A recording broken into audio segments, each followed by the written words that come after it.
Dennis, thank you so much for being a part of this interview process. We're glad to have you here. Yeah. And why don't we start off, let you introduce yourself, the ward that you are running for, and just a little bit about yourself.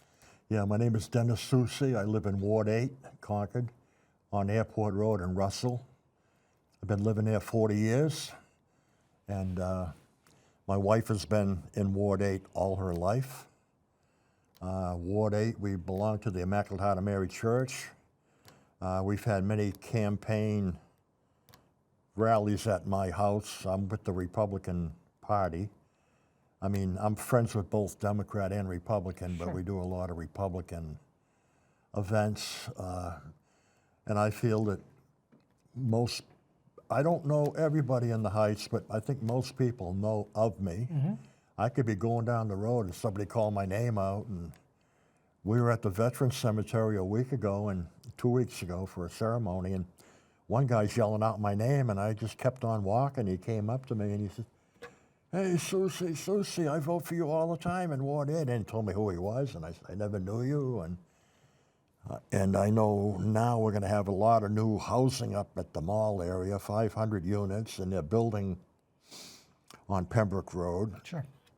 And we're going to talk about a little of that. Yep. But I'm going to jump right into the questions here, and wanted to start off about, and this has a little bit to do with it, what you were just saying, but you know, we have a lot of tax-exempt property in Concord, so the tax burden shifts to property owners and businesses. Is this, in your opinion, an important issue? And if so, what can we be doing to help that tax base growth so that we can make the tax burden more manageable? Well, I think everybody should pay their own fair share, like I do every time. My wife and I, we always pay our water bill and tax bill, and we pay. I think it ought to be fair that everybody should pay accordingly, or whatever the property is appraised for. But I don't know how they would get away with tax-exempt property in the city unless you were a religious organization or nonprofit. And I'd like to see everybody pay their own fair share. Well, when you have state government, they're not going to pay, and we got a lot of nonprofits. They don't pay. They don't pay much on the fire department either, I hear. It's very little what they pay per year for fire protection, and but that's the price we pay for being the capital city. True. And like, you know, I was reading your article about Portsmouth having all kind of things going on and getting people into the city, and what can we do to attract more people into Concord? Sure. Yeah, I'd love to talk about that. Yeah. So what can we do to attract more people? I mean, we have a lot of good product to sell here. We've got a lot of history. Yeah, we do. We've got beautiful outdoor amenities, Yeah. the river. You know, Yeah, what can we can, do to bring more of those visitors in a state where tourism is so heavy? Maybe after they redesign Route 93, I don't know if they're going to go under the city, or I don't know if they're going to go over. Maybe we can have like a river park, or I know they want to put that river trail in from Old Turnpike Road. Yep. And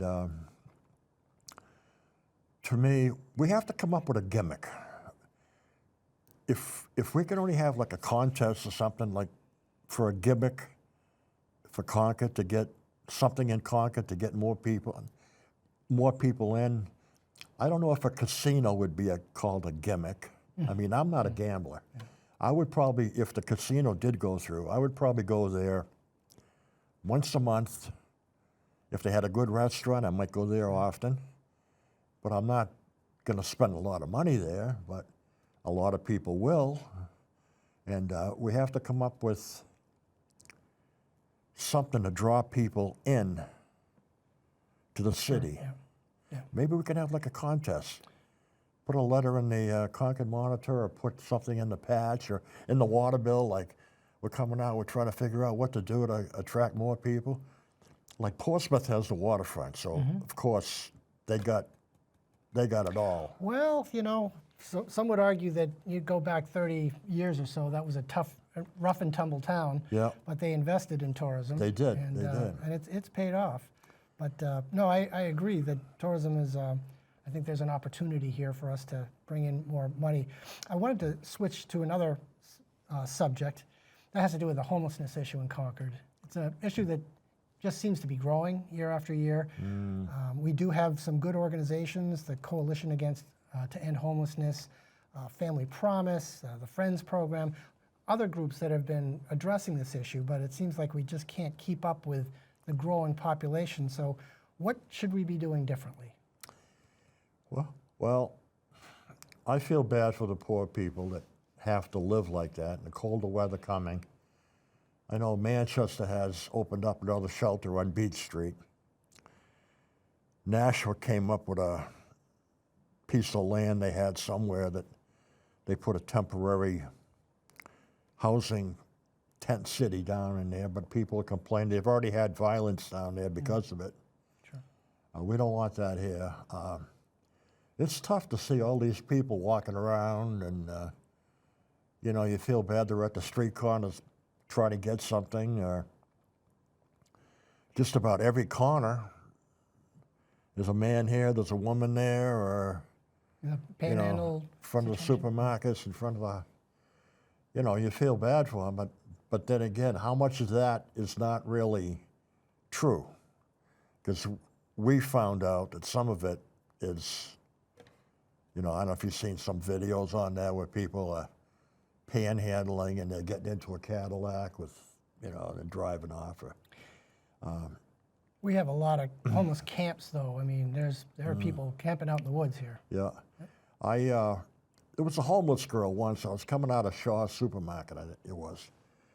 And she got like right in front of me and wanted money for diapers and formula and baby. I says, why don't you get in my pickup truck right now, ma'am? We're going to go up to Immaculate Heart of Mary Church. We're going to go talk to Deacon Ed Mullen. He could give you a stipend.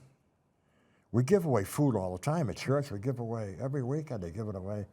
I think next week they got a food drive in the parking lot, free. Anybody can come in, and they have the one on Pembroke Road. And I don't want to do that. I want the money. Well, anyway, I took her up there. I don't know whatever became of it. And So she went along. yeah, I says, she went along with it. I said, we can give you a stipend. I don't know what he'll give you for money, but if you want food or whatever. But a lot of people want the money.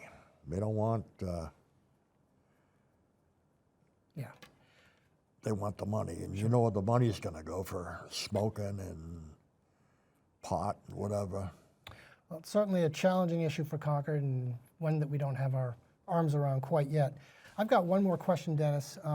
Has to do with Interstate 93, and you know that's going to be expanded. Yeah. So it's going to look quite a bit differently. But do you think that there's an opportunity there to improve the image of the city from Interstate 93 and hopefully get more people coming off the highway, spending some time and some money while they're here? I would say when the time comes, Concord should get their bodies right in there and go to the hearings, go to the meetings, tell them what we want, not what they want to do.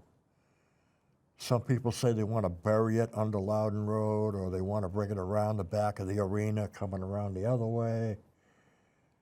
I don't know what else they can do besides burying it. And that would make it more walkable to the river.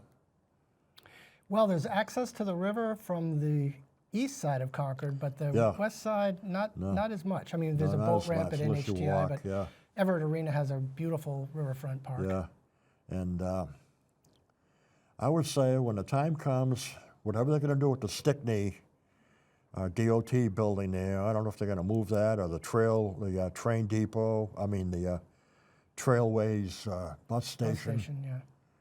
Is that going to be moved, or? I think the current plans call for that to stay where it is, but there is some very developable land extending on Store Street going north. Well, wherever goes where the DOT building is, I heard it could be housing in there. The plan calls for housing right now.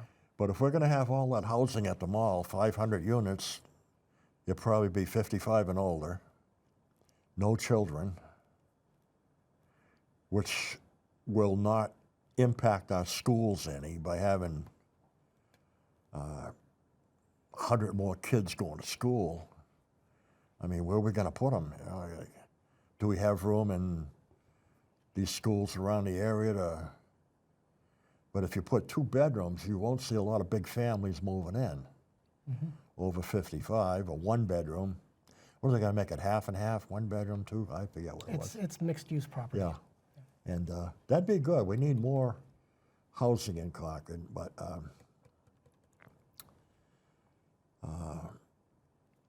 it would be, but I know they got a lot of plans on Route 93, what they want to do.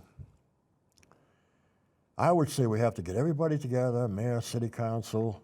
We have to have a meeting with people, come to the meetings, voice their opinion before the state says we're going to do this. And we don't want that to happen. Yeah, there have been a fair amount of I know it's conversations. state land, but it's our city, and we would want a big say in what we're going to do.